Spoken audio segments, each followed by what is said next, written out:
Hello everyone. Now we will solve this question, which is having statement: find the moment of inertia about a given axis, x-axis, and the shape of the object is L, like it is having dimension 80 here, 100 here, and 20 width. So this will also be 20. Now we have to find out the moment of inertia about this axis, right? Now this is not the centroid, this is not the center of gravity. So it means how to solve this question. We can say that, let's say this is the moment of inertia about x-axis, means about this axis. I can say that it will be the moment of inertia of first object about this axis plus moment of inertia of second object. Why I am saying first and second? Because I cannot solve it directly. I have converted into the two areas. Let's say this is the second area and this is the first area, because I know the formulas for rectangle, for this rectangle. Now that is why I have broken this into two standard shapes. So it will be moment of inertia of complete object about this x-axis, that is moment of inertia of first object about this axis plus moment of inertia of second object about this axis. Now how to find out these two values?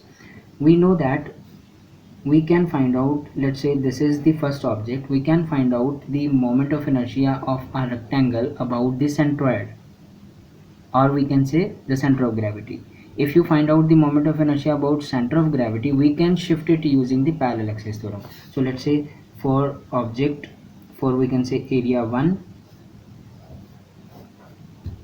or we can say we are going to find out moment of inertia about x1 axis, that is I can directly say moment of inertia about center of gravity for one area plus a into h square, or you can say a1 into h1 square. This is just the parallel axis theorem.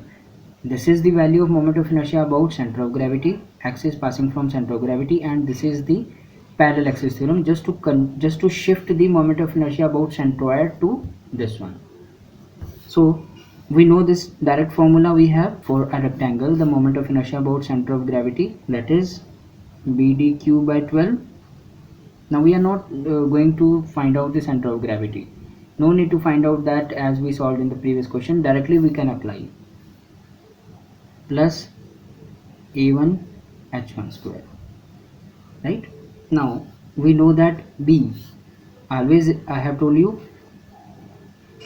let's say this is the center of gravity and this is the axis, we can say x dash.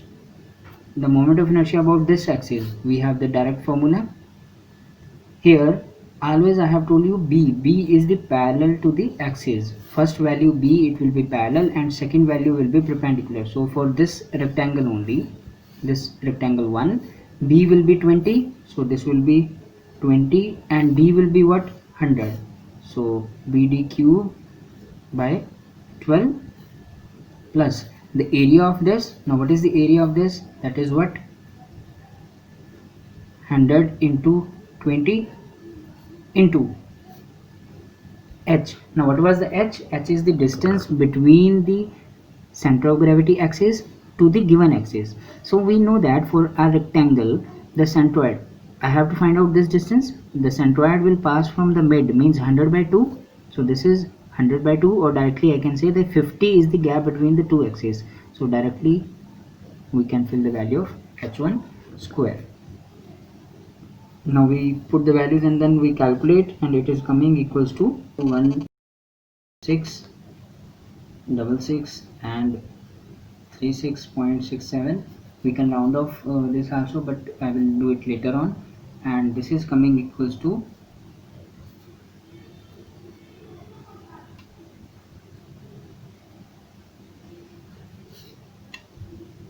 66.66 into, so this is the value of moment of inertia for first object.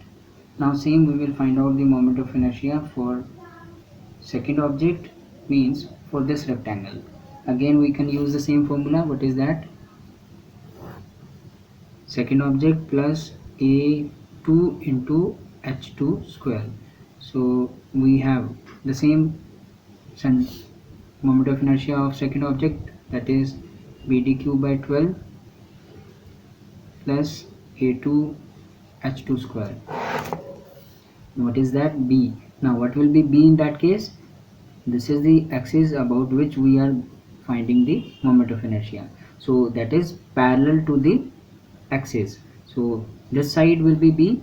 So what is that? 80 minus 20, that is 60, so 60 D. Now it will be D, this part, so that will be 20 cube divided by 12 plus area of that is 60 by 20 plus h square. Now what is the value of h? Means the gap between this axis and this axis, the gap here. We know that for a rectangle, the centroid, this center of gravity, it will be half of the width. We have done a number of questions on the same, how to find out centroid or center of gravity. This is b by 2 or h by 2, so this is directly 20 by 2, so that this gap, it will be 10, so h square means 10 square.